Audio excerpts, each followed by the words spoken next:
Hey, what's up, y'all? So listen, I was late. I was supposed to give you a video by Thursday night. It's Friday night. So I'm gonna do you a big favor. I'm gonna give you two, all right? So this is the second video for tonight. Hope you enjoy it. This one is on the importance of academics, all right?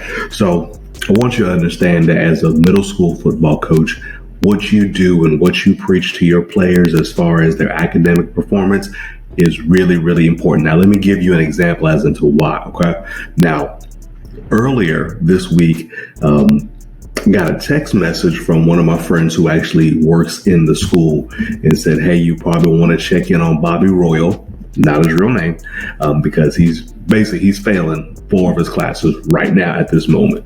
And I'm like, oh gosh, like, Bobby, we just started school. I'm not going to put anything else further out there, but just know that this young man's grade was below a 50. And I'm like, you know what, this is unacceptable. But it really triggered me to start thinking, as coaches, what are we doing to get our players prepared academically, and how are we supporting them academically? So I got a few things in mind that I want to share with you. Okay. Now, first thing that kind of just to set the bar is until they sign a pro contract, they need school for sports. Okay. Until they sign that pro contract, they need school. Now, brother, sister, I need you to get this too. When they sign that contract, they owe you something. Nah, they owe you nothing. They don't owe you nothing. But for real, they need to make sure that school is at the forefront of their mind and that they are focused on doing as well academically as possible. Now, here are a few ways that we as coaches can help them. Okay. So the first one is to set the standard early. You got to be upfront with them. Tell them, look, if you don't perform well in the classroom, you're not touching the field.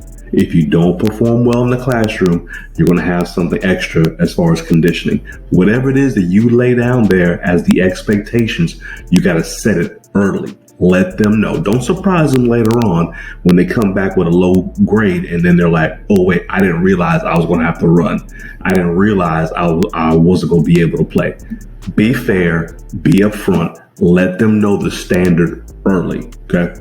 The next thing that we can do to help them is to make friends with teachers. Okay. Now, like I said earlier, my friend who works in the school gave me the heads up about this young man's grade. Okay. Now, if I didn't get that text message, I wonder, would the player have told us, or would we have just been bebopping along the season and then all of a sudden the rug gets pulled out from under us? Okay.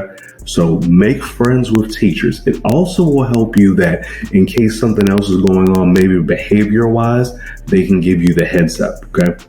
The next way that we can help our players is to give them the tools to help. Sometimes what we do as coaches is we tell the kids, well, just work harder, just try harder. But sometimes there are certain disadvantages that our kids have in the classroom that just trying harder or giving more effort just doesn't do. Okay. One thing that we've been able to do is one of our coaches who actually works in the school, he is able to set up a tutoring center for our players. That way, once we know that Bobby Royal isn't doing as well in the classroom, at the end of school, Bobby goes right to his class and he's going to sit there. He's going to get some tutoring. He's going to get some extra help to make sure that he is prepared and doing as well academically as he can. Okay. You know what's coming. Consequences. You gotta have some bark to the bite. Okay. Well, gotta have some bite to the bark. There you go. Coaches, straight up and down.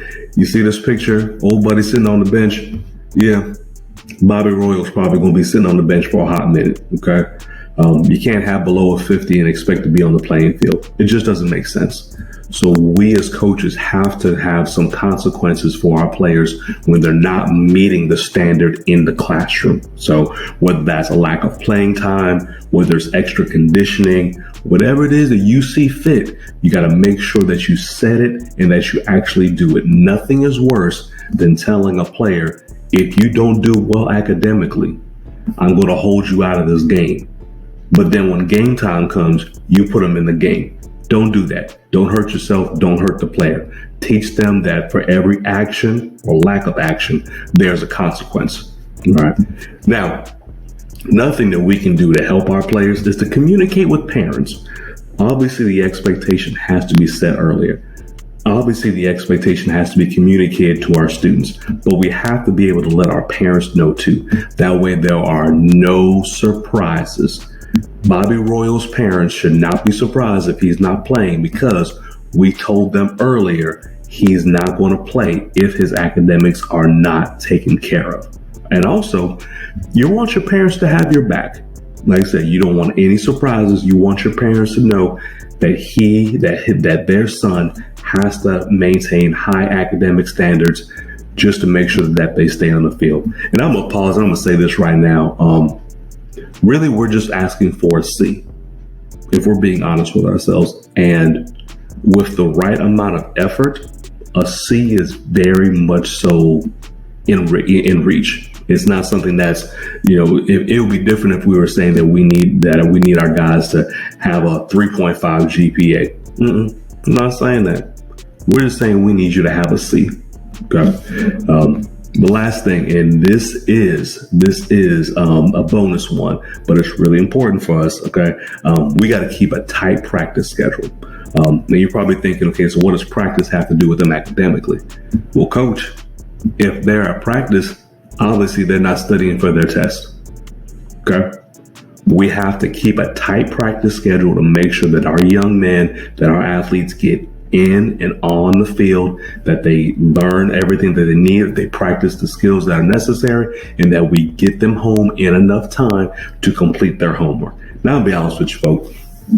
When I was in middle school, I don't remember the amount of homework that I had, but I know for sure it was a lot less than what my boys have now.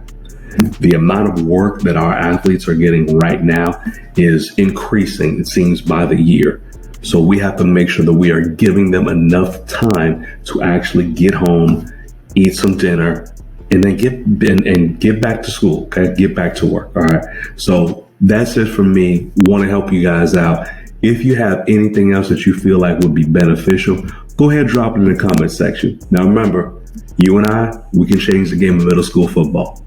Y'all have a good one. We'll see you next week.